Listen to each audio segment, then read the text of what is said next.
Hello, welcome to Ask a Recruiter Anything. My name is Acting Sergeant Good, and I'm a recruiter with the OPP located in the Northeast region.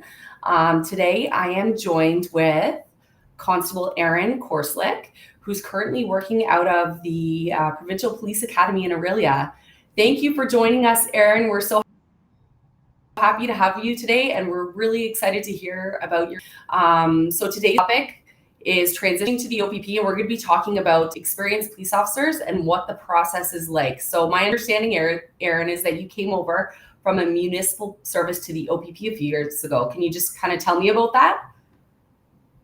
That's right. Hi, thank you, Caitlin, for having me.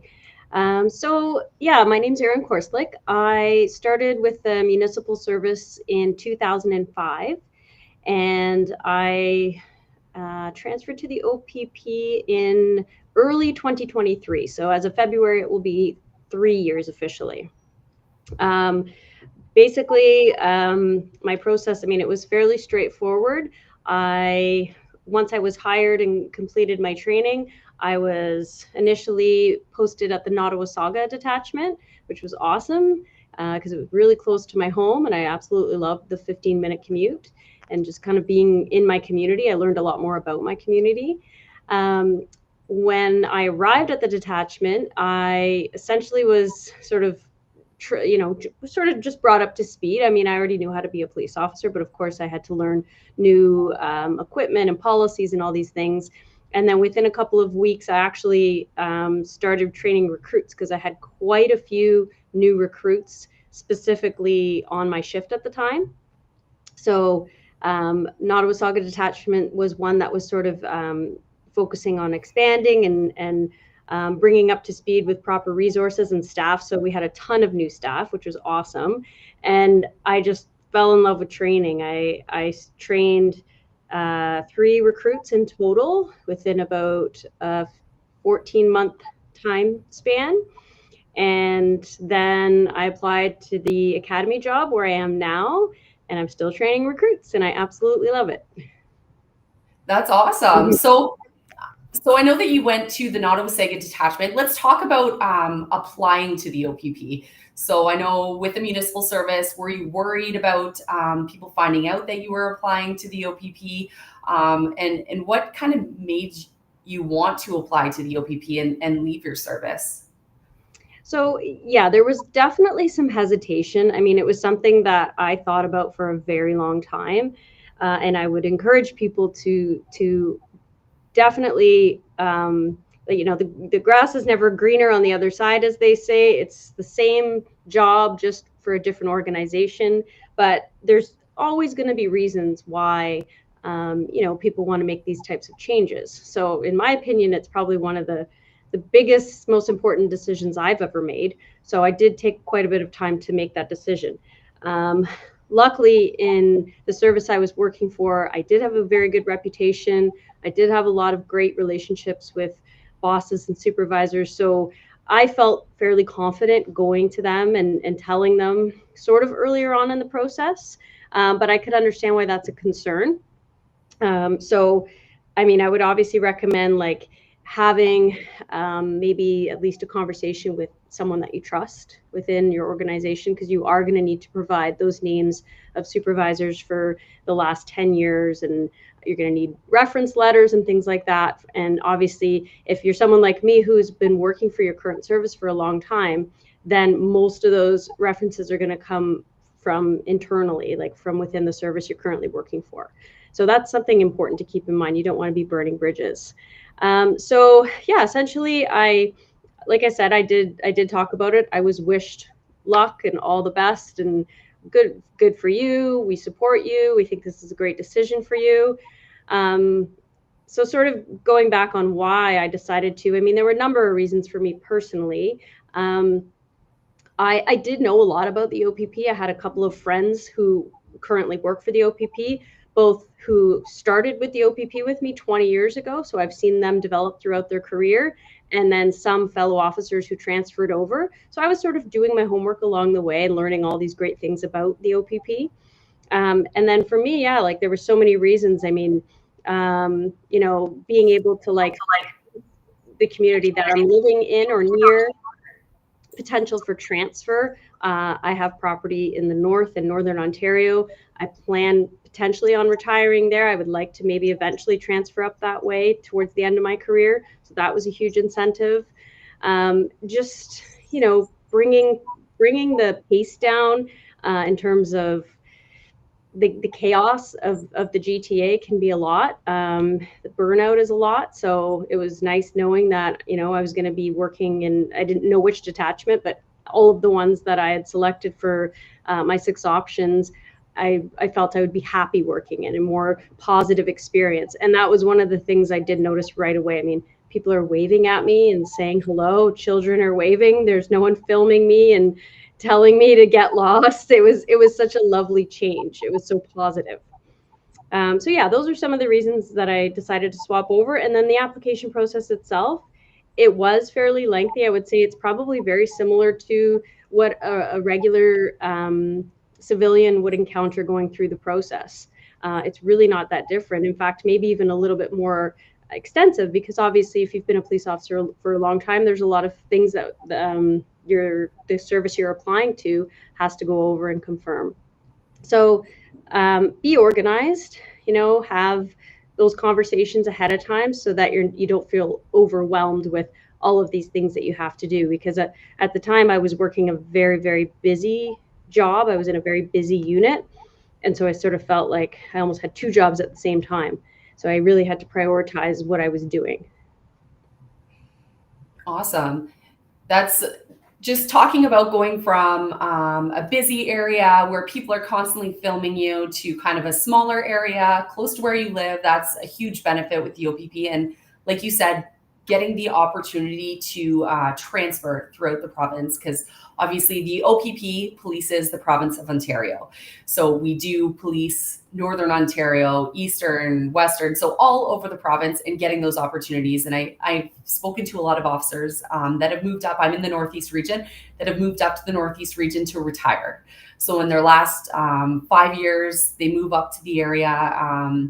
The OPP has great relocation services. If you're going to a duration detachment, you get paid a little extra money depending on how long the duration is yearly, as well as if you're moving up to a duration area, your move is paid. And all those resources can be found on our website at opp.ca/careers too, with that kind of information. So that's one of the great things about the OPP, and I love that you talked about that. Eventually, maybe moving north. It's a great spot for sure. So let's talk about your experience. We kind of talked about you going through the process, how when you were putting in your application, it felt like another part-time job going through the whole process, because you're trying to prepare for an interview, you're trying to prepare for the background and make sure that you had everything in order and organized, and obviously you were ready to apply. So let's talk about, you applied, you did your EPO interview, and then you went into background. How was that for you? So I would say, like, you would definitely have an advantage if you were already a police officer, especially if you've worked in different bureaus. As we know, when you're applying for, say, a job in a different bureau, or even a different detachment or unit, sometimes you generally have an interview, you generally have to submit an application. So it's kind of a similar process that way. And luckily I had moved around to many different spots throughout my career, so I had participated in a lot of interviews. So I wouldn't say that I was nervous, but you still want to be prepared, appear professional. I mean, this is still extremely important, and of course first impressions are very, very important. Now, when I applied, most of my interactions were done online. I know that's changed now. I did meet with my background investigator in person. However, my interview is still done online, so it could be one or the other.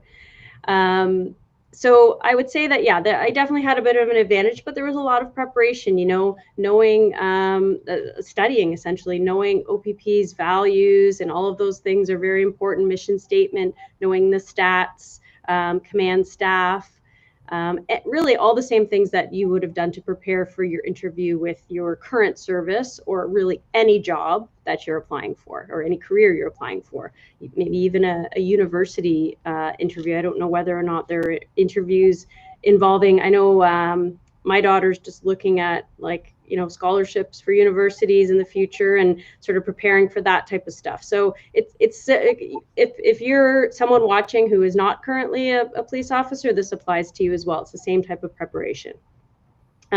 So being prepared that way is important. And then essentially just making sure that if you could do some of the homework ahead of time, it would save you a lot of time. So reaching out to people to get those reference letters, because quite a few reference letters or reference referrals are required of you.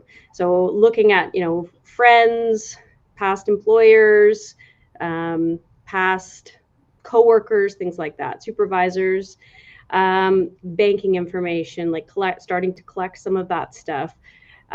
Transcripts. So OPC transcripts are required. I had to dig those out of my basement because it had been 18 years. Luckily, I found them.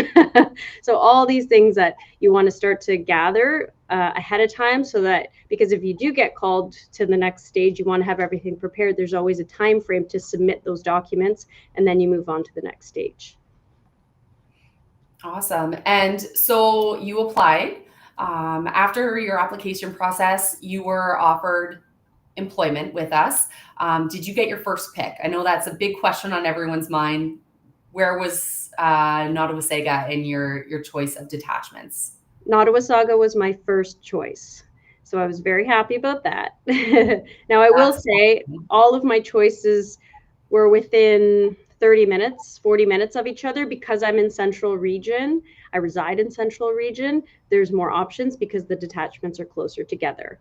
I would certainly say that just knowing the recruit program now, because I am an instructor there, if you would like to go to the north, they are definitely happy to send you to the north, because the north is always a little bit short. But yeah, like even though the application process, like I said, is still similar to anyone applying to the police, there's still some courtesy and some, I would say, flexibility that can be given for you as an EPO.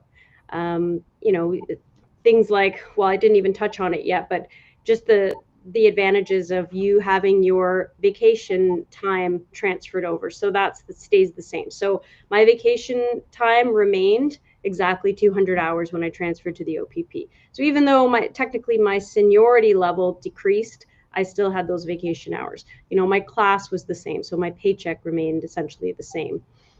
So things like that.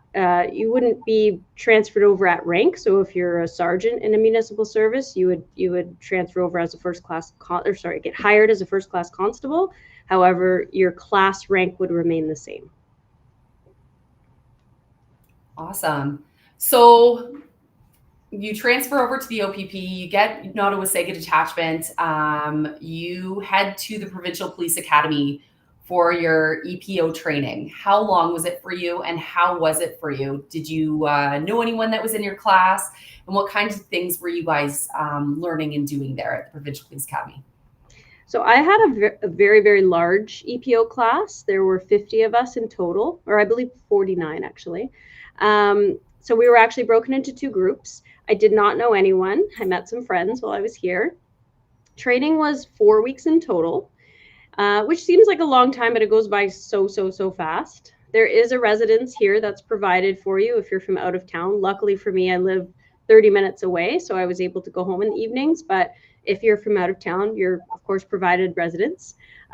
It was amazing. To be honest, I felt like I was kind of on a little vacation, because I went from, this crazy job with hundreds and hundreds of tasks to like, all I have to do is come here and shoot a gun and go through all this wonderful training that's like fun. And I'm, sort of like reminiscing about my early days, and I have my meals and everything. So it was great. I had a really good experience. So training is mostly, as an EPO, it's mostly obviously top ups on like your firearms, your taser, your judgment and scenarios, IRD, things like that.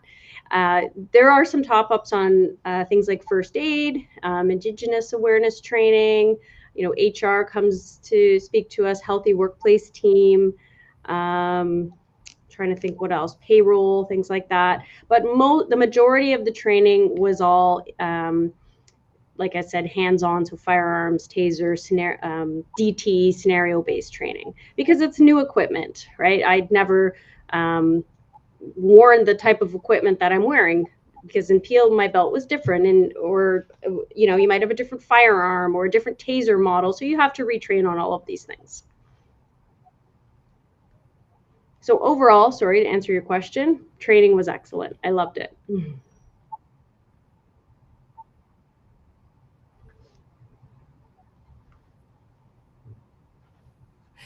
That's awesome. So I don't know with the service that you worked with before, but I know with the OPP, you get trained on the C8, shotgun, and handgun. So you had to do all your qualifications for all three guns, I'm assuming, as well? Correct. That's a good point, because some services don't use long gun or aren't trained on long guns at all. So you would be trained on shotgun, C8, and then the pistol that the OPP obviously is currently using. So there was a little bit of extra time spent on the range for those things, because some people in the class had never shot a long gun. Awesome. So you went to the academy, and then you will fast track. You start at an Ottawa detachment.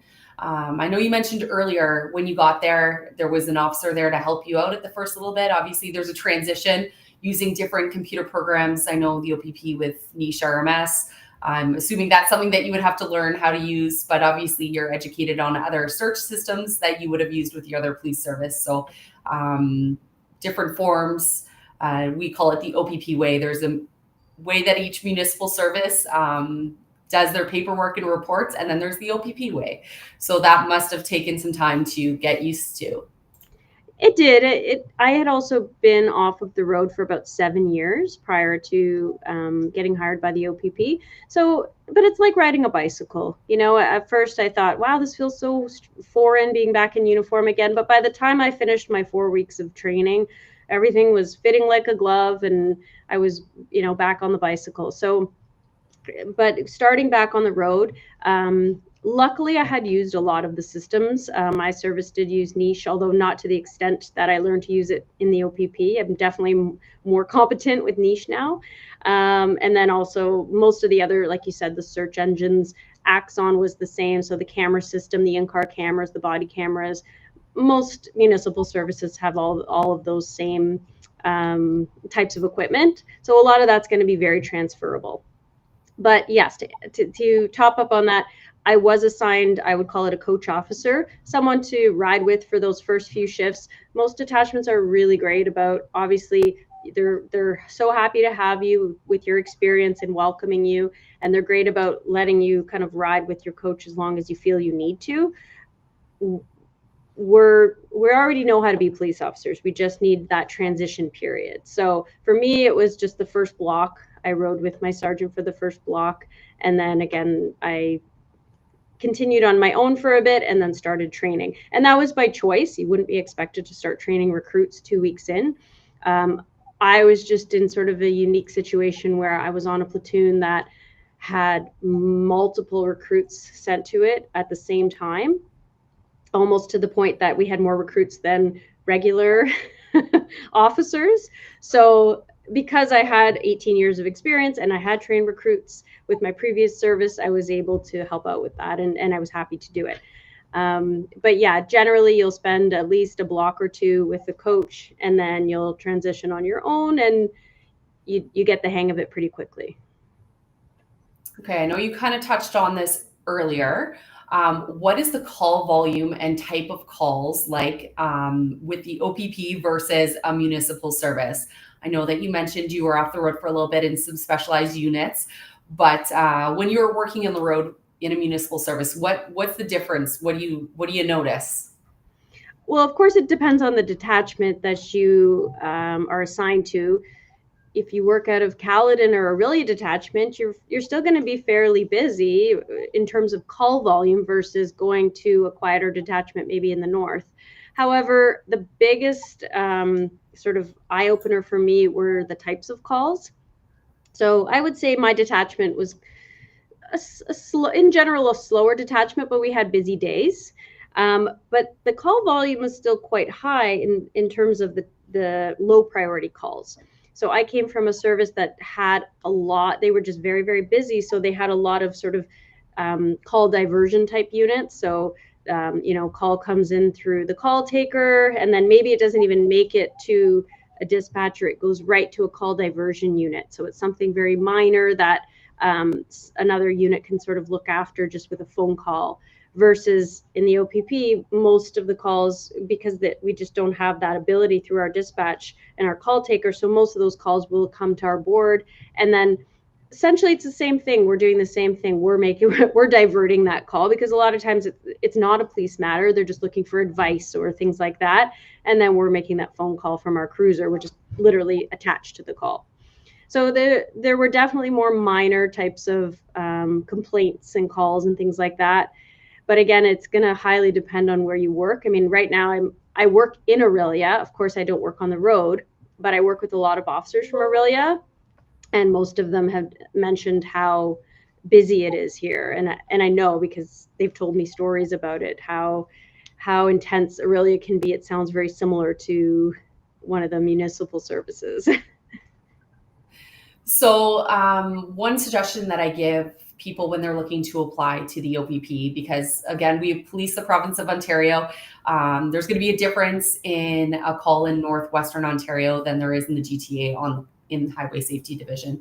So do your research. If you're interested in a specific area, maybe research the community, see what it's like. You can go on the OPP website and search the detachment in the area. You can give them a call, talk to somebody, go to that detachment, talk to officers there if there's one free to talk to you about the calls for service they experience and what to expect. Because if you don't like driving a car and sitting in a car for your 12-hour shift, Highway Safety Division is probably not for you. So do your research, find out the kinds of calls for service, and kind of get to know what it is that you really want. There are opportunities to do ride-alongs if you're in the process with the OPP.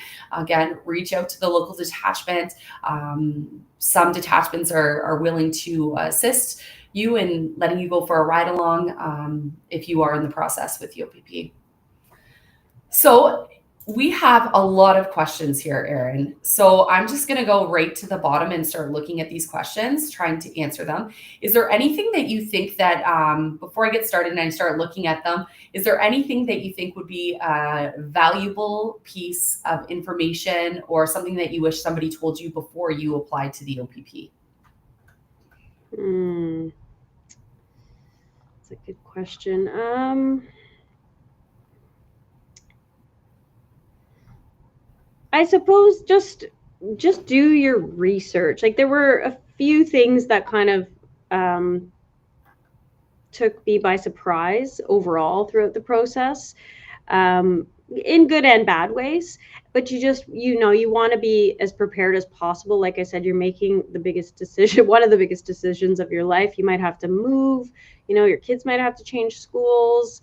So do your research in terms of everything. So, our speak to other officers who have transferred over if you can, first of all, because they're going to give you the best advice, especially if it's to the detachment that you'd like to go to.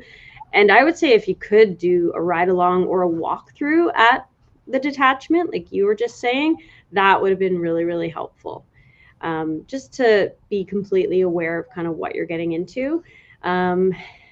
And I mean, just know that, like I said, the grass isn't greener. It's essentially the exact same job for a different organization. There's going to be pros, there's going to be cons. You have to outweigh them. You can't expect that, if you're going for the wrong reasons, then you're not going to have a good time. You have to have solid reasons for wanting to transfer. Awesome. So when you went through your training, was there any physical aspect to your training? And I know that you're working at the Provincial Police Academy now, so it's just an assumption you probably see the EPOs or you're working with them when they come in. Is there any kind of physical training that you do in your experienced police officer PPA 1 month session?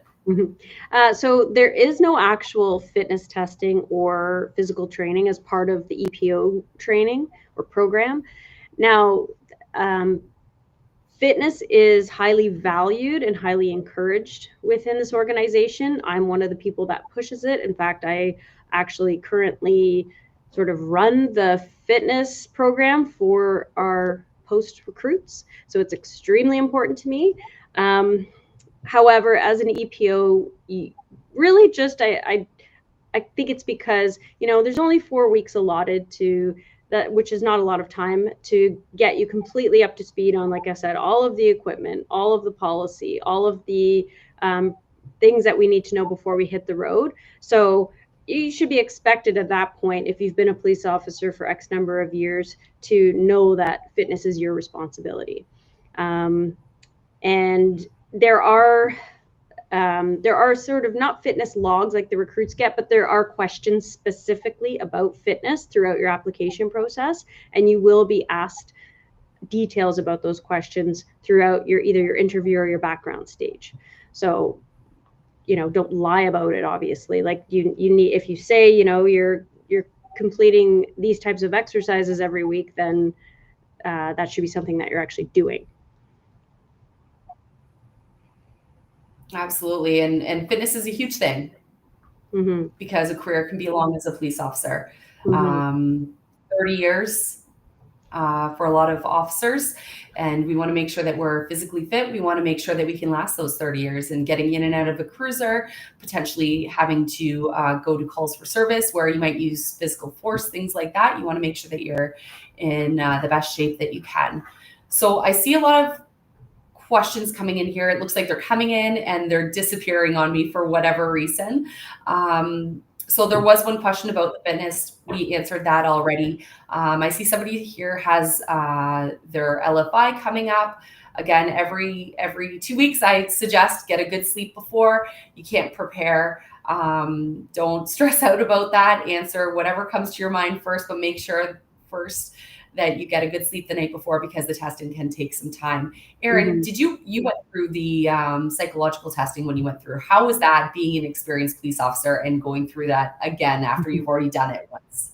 So that actually, it's a good question, because it comes up a lot as a concern as an experienced police officer, because we have been exposed to so much trauma. I mean, someone like me, 18 years of policing in the GTA, I was exposed to a lot of different types of trauma, both internal things I witnessed. So, which is one of the reasons why, like I said, I think the process is a little bit longer for EPOs.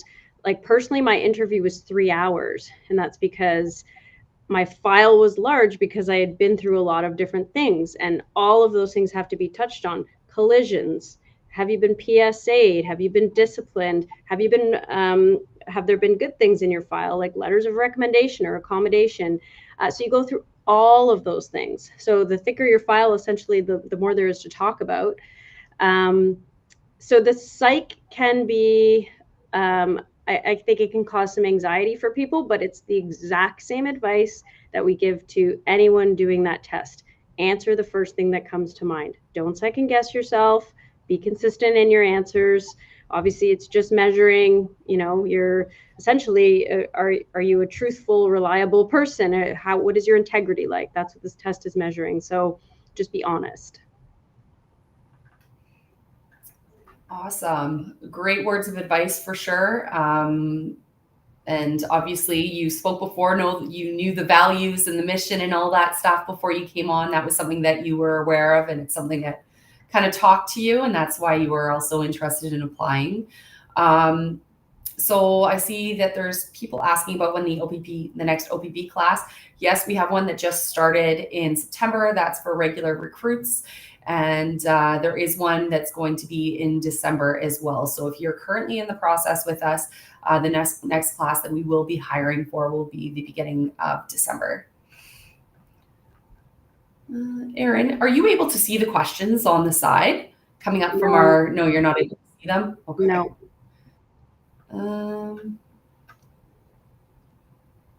So Eduardo is asking about shift work. So coming from a specialized unit, going to the Nottawasaga detachment, obviously you were brought right back into shift work. I don't know your specialized unit, obviously, if you were working days or if you were working just random shifts, but how was it coming back to the road and working regular shifts? Well, I would say just in general, to start, I've worked shift work my entire life. I got hired fairly young. I was 22. And even though I did work in some specialized units, for the most part, that was still shift work. There was about, other than maternity leaves and things like that, there was maybe a year or a year and a half throughout my entire career where I sort of worked a quote unquote day job. So most of my career was shift work. Um, Again, good and bad, right? The good, you have those Monday, Tuesday, Wednesdays off. You can go shopping and there's no lineups. You can get so many things done. You feel like you have more free time, and you definitely have more days off because of the longer hours. However, you know your sleep is disrupted because you're working days and nights. I found it a bit challenging. I think part of it was just because of my age and mixed with not being on the road for several years. So just adapting to that. But I also sort of now looking back miss having those like I said, Mondays and Tuesdays off to get everything done, because now I feel like my weekends are just jam packed, and I feel like I'm always at work. So there's good and Absolutely. bad, and some people will find they love day shift or they love night shift depending on what type of person you are. But shift work is, for me, I always liked it. I like the fact that I could have a little bit more flexibility. Yeah, absolutely. I felt the same way when I was working shift work. I'm currently working a day job right now, but when I was working shift work, I really enjoyed the fact that I had days off during the week to get stuff done, to go to appointments. I don't have to book them right after work or Mhm. on the weekend and take up a full day to go to the dentist. And sometimes you can't get those appointments during the weekend. So Mhm. you have to take a day off work. So I really enjoyed it. The OPP, depending on where you're working, the detachment, the area that you're working out of, some places are the 4-4 schedule, the 5-4, most of them 12-hour shifts, 5-4 schedule. That's just on average around the province, but it can be different depending on the detachment and cluster and region that you're in. Mhm. So I know you kind of touched on it before, the work-life balance. How does it compare to the work-life balance when you're working for a municipal service and in a specialized unit? Well, I would say it's definitely better working for the OPP. I mean, number one, I'm eliminating 2.5 hours a day just spent in my vehicle getting to and from work. Those are precious hours that you could be at home with your family doing other things. So, generally speaking, you know, I would guess that most people who are looking at applying as an EPO are looking to come, closer to where they live, or to work closer to where they live. So you're going to cut down on that driving time. Also, like I said, just the de-stress of bringing the pace down a little bit, having a little bit more flexibility depending on the detachment that you're at. A lot of detachment commanders are great about, hey, if you have to go, drop your child off at school, or you want to catch your kid's hockey game that's down the street and it's not busy and there's nothing going on, and they're happy to accommodate that if it's possible. So those types of things are incredible for obviously a better work life balance. And we have a really good question from Ryan here that kind of leads into it. Do you find going from a municipal service to the OPP in Ottawa-Sega or similar sized detachment, you are able to be more proactive and be more engaged with the community A than you were working hundred for the municipal service? 150%. That's a good point. There was just no time to do community policing, we'll call it, anymore in the GTA. It's just too busy. Now, I will say that most of the GTA departments have developed units to specifically engage with community partners. But it was nice being back in a cruiser in my uniform and being able to go on foot patrols and getting to know people in my community. It doesn't take long. Nottawasaga was made up of really just 4 different townships, and it did not take long for me to get to know the business owners, Even the local homeless people that were not causing any problems, but I got to know them by name. And, you know, if I did have to deal with them, it was like much easier because I did foot patrols every day and spoke to them. Versus in the city, it's just it's like a revolving door. You're constantly dealing with different people. You don't get to know people, and 100% the proactive policing is much easier. So it was a lot easier to train recruits because I could sort of pick and choose what we wanted today. You know, today we're going to focus on traffic and learn that. Tomorrow we're going to get an impaired and learn that. The next day we're going to look for drugs and I'll teach you that. Versus just we're getting bombarded with calls. Going call to call. Mm-hmm. Having hundreds of calls waiting for you when you come into shift, right? Yeah, exactly. So Jesse is asking about chances of going to Kirkland Lake. So Northeast region, we are in need of officers in the north. So if that's a place that you want to go, absolutely apply. Put that down as one of your the top detachments you'd like to go to. If you're applying as a regular recruit, you get 6 options. So put that as number 1 if that's really where you want to go. Again, in that area, we are looking for officers and anywhere in the north. Somebody's been asking about their sister took out a $5,000 loan and they can't repay it. Looking to get out of trouble. So you're going to have to seek some legal advice there, or speak to your sister about that and figure that out. Obviously, we spoke about it earlier. When you're applying, when you get to background, you have to provide some financial records. Correct. So that's something that we will be looking at throughout the process. So it's better to get things under control before you put in your application, just so that there's no bumps in the road and that you're at your competitive best at that time. I completed university outside of Canada. I have my original education evaluation, which was used for the IRCC Canada. Can I use that, or do I have to get a new one? So what we need from you is your transcript from the school that you went to.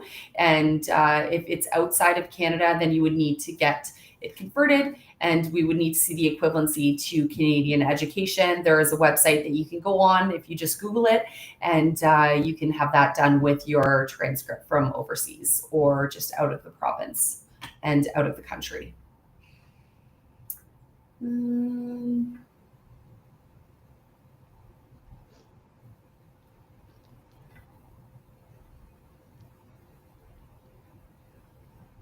Okay, so somebody just finished their psych interview for regular recruit. When can I expect to hear back from the final review? So that's Davis Fleming asking that. Congratulations on being done your psych interview. I know those are long.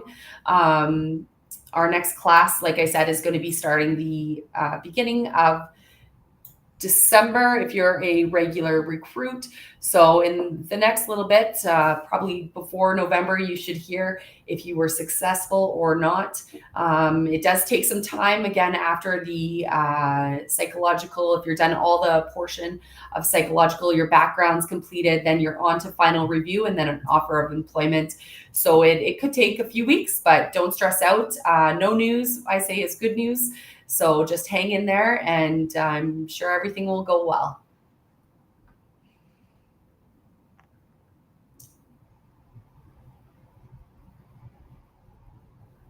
We've got another. Ravinder has mentioned that he's applied to the OPP. He cleared his physical. He did his interview, and he's finished his psychological test.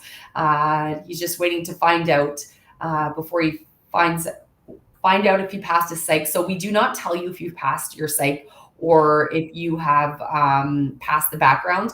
You will receive a email from us letting you know that you are moving on to the next section, but we will not tell you if you are unsuccessful in your psych test. So what I suggest as a recruiter is if you have completed your background, you've completed your psych, and then all of a sudden you get a letter that says you're unsuccessful, would it be either background or psychological testing, one or the other, but we can't let you know exactly what where you fell short in the process, but kind of talk to your references, see how it went with them, the kinds of questions that they asked them, and have an honest conversation just to make sure that it wasn't background that you fell short in.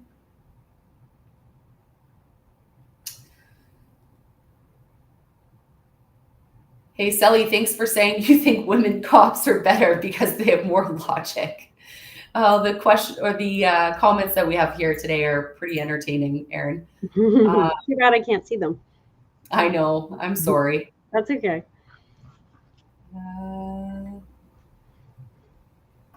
Just looking for a good question here. Is the cadet program still running or is it on pause? So it is running. We are not going to be accepting any applications for the cadet program, though.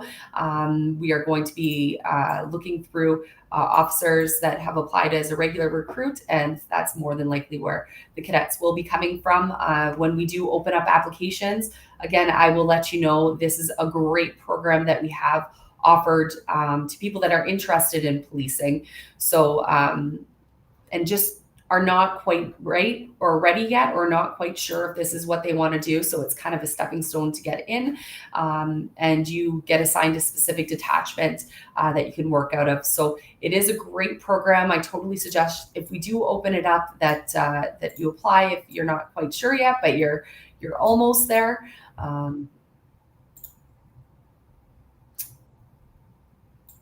Stephanie's asking about the Be the Bridge Challenge and Inclusion Insights. So these are two challenges that we have on our website for people to complete that are interested in policing, shows your motivation, you're willing to learn, and it will help you throughout our process. So throughout interviews, it'll help you throughout just when you become a police officer, gaining valuable knowledge from those challenges that we have. When you submit your final reports for those, we do have people that will look at them. I don't know the exact turnaround. It could be a few weeks, a month.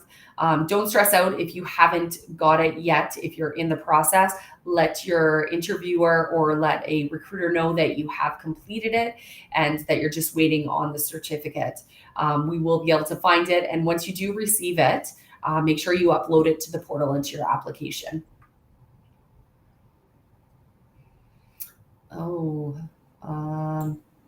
Tanish is asking, can you please give some tips about he says ECE, but I think it's, I don't know what he's referring to, if it's just the regular interview or the EPO interview. So tips for the interview, make sure that you know yourself. When you fill in your application, we are asking you about the 10 areas of assessment. On our website, we're very open about those 10 areas of assessment that we will be looking at and talking to you about throughout the process. Look at our website, have a look at our reach videos that Sergeant Carrie Schmidt has done. They are excellent. They will help you through the process. They give you lots of valuable information. Make sure that you have a good sleep before. They can take anywhere from just over an hour to 2.5 hours, depending on the person. Just because it's long doesn't mean it's a bad interview. Just because it's short doesn't mean it's a bad interview. We're asking people the same questions. So don't stress out about that. Erin, do you remember your interview? Do you have any suggestions for anyone without telling them what the questions were that they asked? Yeah, so mine was long. Like I said, mine was just over 3 hours. Obviously, it wasn't bad. I was offered employment. We just had a lot of information to cover, and my recruiter interviewer was very friendly, and we were kind of just like making small talk in there as well. But yeah, like you said, be prepared in terms of you're going to have submitted a very extensive application with a lot of information in it. So be very familiar with everything that you submitted.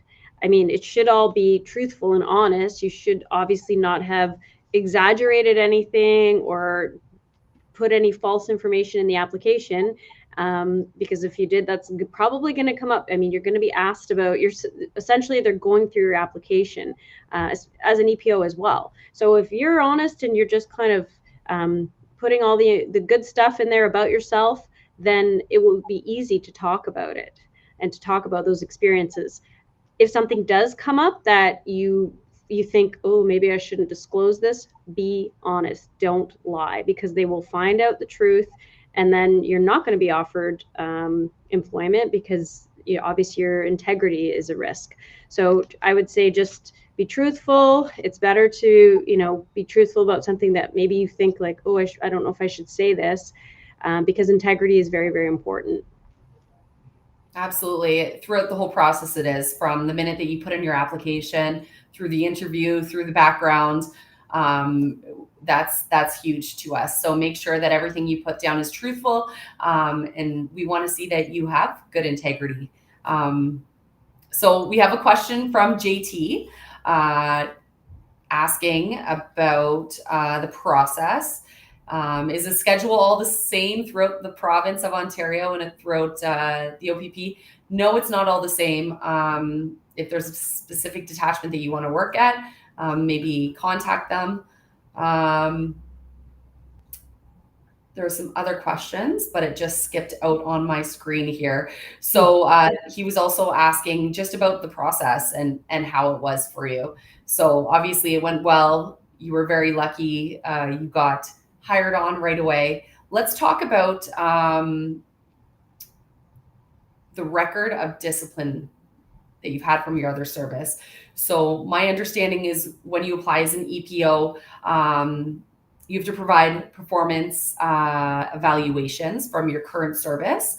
So 3 years if you've worked for 3 years, 5 years is preferred if you worked for longer. Your Ontario Police College transcript, any training history that you have. So obviously being in a specialized unit, you would have completed some training throughout your service and throughout your years of service with the other service that you are with.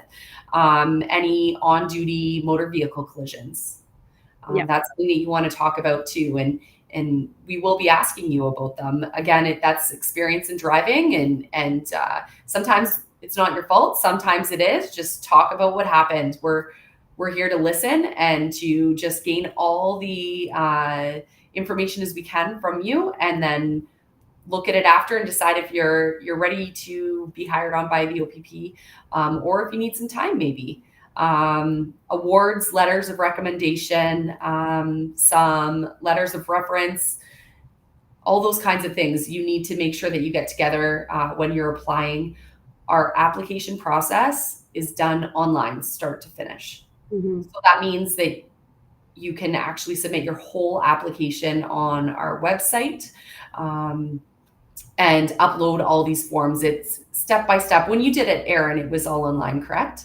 Correct. It was actually fairly straightforward. I mean, in terms of gathering all that information, I just thought to, for most services that obviously there's always an HR department. For my particular service, my file was actually held at my division. So I just had to go see, the admin at my division, and she was able to literally hand me over my file and allow me to copy it. Maybe some police services you would have to make a request through HR, but all of those things that they're going to be asking for are on file somewhere. You're just going to scan them all and then essentially upload them all to one document and then scan them through the portal directly to a recruiter in the OPP. So it wasn't difficult. It was just time consuming. Because like you mentioned, there's, depending on how much time you've had on, all of those things have to be included, right? Disciplinary, MVCs, all of those things. And yeah, me personally, I have been part of disciplinary action throughout my career. I have been involved in a lawsuit. I have been involved in 2 collisions. One was my fault, one was not. So all of these things were disclosed and discussed at length. Obviously, integrity was never an issue. And like I said, that's why it's just important to be honest. If you're doing your job in this line of work, you're probably going to be exposed to those types of things throughout your career. It's inevitable. So don't worry about it. Just know that you're going to disclose it, you're going to talk about it, and I'm sure everything will be fine. Absolutely. And again, honesty, just let us know what's going on, and what you've been through. We're going to ask you about those things that they're on your application. You have to disclose them. So we're going to talk to you about them. Just make sure that you have knowledge of what happened. You're able to articulate yourself. And that's in the LFI, the local focused interviews, a regular recruit and as an EPO, it's going to be very similar. That's all we ask, is that you're honest and then you explain everything to us. So JT is asking, does the OPP match salary and class of constable, and how does that work with you guys? So we touched on that a little bit earlier. So class designation rank, that's only for constables. So if you are a first class constable with a municipal or another service, we will match that. You'll come over as a first class constable. That when you went over, was that the same? How was it for you going from another service to the OPP with class to class? Was it a similar paycheck that you're receiving? So for me personally, I did take a bit of a pay cut. So that's where I'm telling you, like, do your homework, because it was actually pretty significant at the beginning, and that was, my responsibility to look deeper into that. There were two reasons. One was that I was being paid additional 8% for the investigative unit that I was in at the time. So obviously I lost that. My first class constable rank transferred over. However, at the time, we hadn't renewed our contract with the OPP. So my pay was a little less. However, now we've renewed the contract, and essentially the paycheck is exactly what it would have been if I was still with the other service, minus the 8%. There's also senior constable pay with most police departments. So after a certain number of years, there's an additional incentive that's placed on your paycheck. So that will transfer over as well. As well as, I don't know if we touched on vacation time. I think I think did. you mentioned vacation. Your vacation came with you, correct? Correct. Your vacation stays with you, same number of hours. However, you do lose your seniority. Now, that will depend, again, on detachment. I have a good friend who transferred to the OPP about 5 or 6 years ago. He was given almost first or second choice at his detachment by his commander because there was just that mutual respect. Whereas, like I said, I went to a detachment where sort of everybody was new. So what's fair is fair. Even a lot of the sergeants were newly promoted and transferred. So it was a very new platoon in terms of like how many years they had worked together. So we just went down the line of, badge number. So yeah, you're taking a hit seniority wise, but your vacation time stays the exact same. Absolutely. And the Ontario Pension Board and Public Service Pension Plan covers the OPP members. So was that transition okay for you? I know that we suggest that people contact their pension board and see what it'll be like when if they were to transfer over. But how was that for you?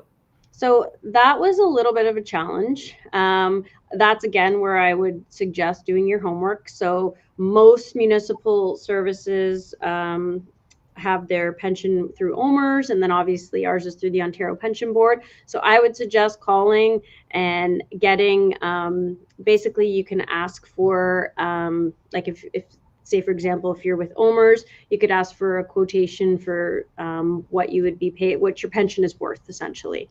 And then there's options. Like, it wasn't difficult to do the transfer, so you'll have different options, whether you want your pension to just transfer over, like years for years, or if you would like to buy your pension out, like cash it out, or you can keep your pension with your current pension provider, and then your pension will start with the Ontario Service Board once you get hired by the OPP, or sorry, Ontario Pension Board.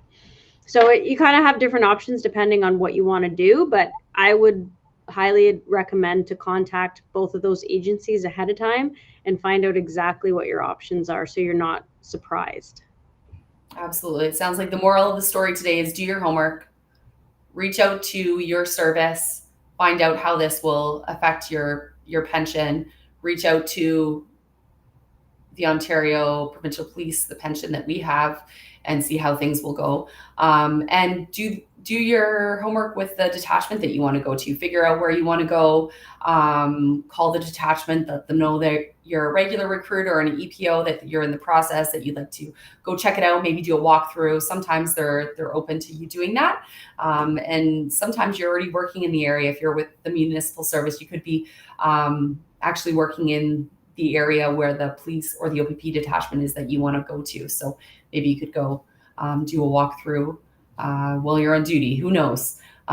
Doing some sort of joint investigation. So I'll answer a few more questions and then we'll log off for the day. So we have a question about somebody's education is from Quebec. They're currently in Quebec. They're wondering if they can apply to be a regular constable.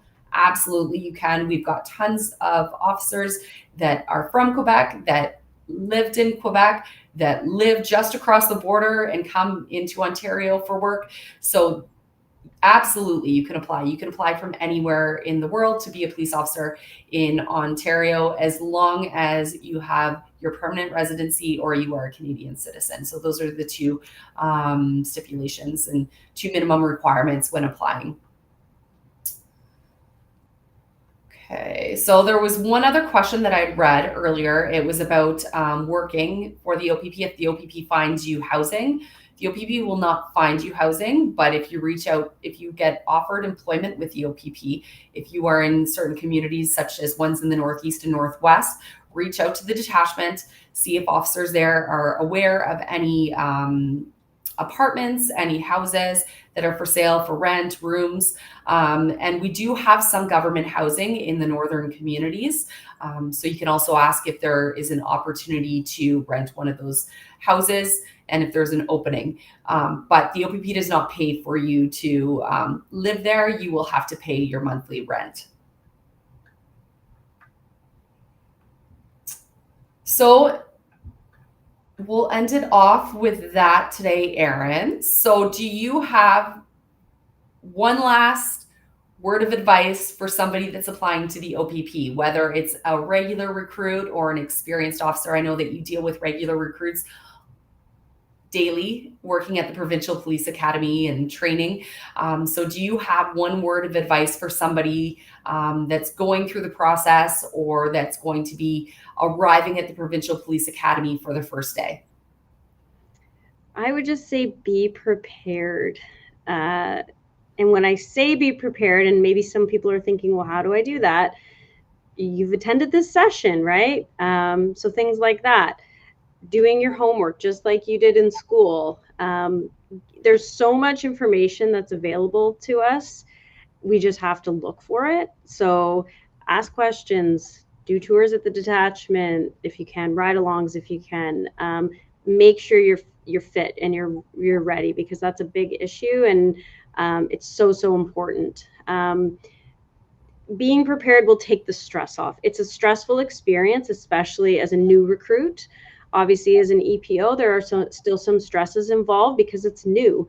And the more prepared you are, the less stressful it will be.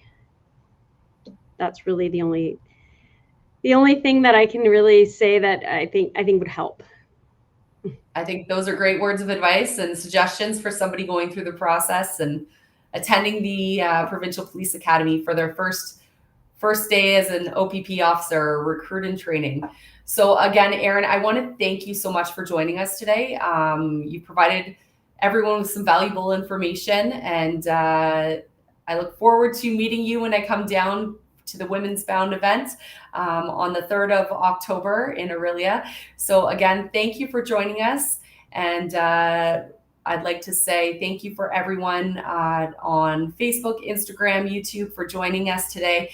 And stay tuned. In the next 2 weeks, we'll have another Ask a Recruiter Anything. Have a great afternoon, everyone. Thanks for having me.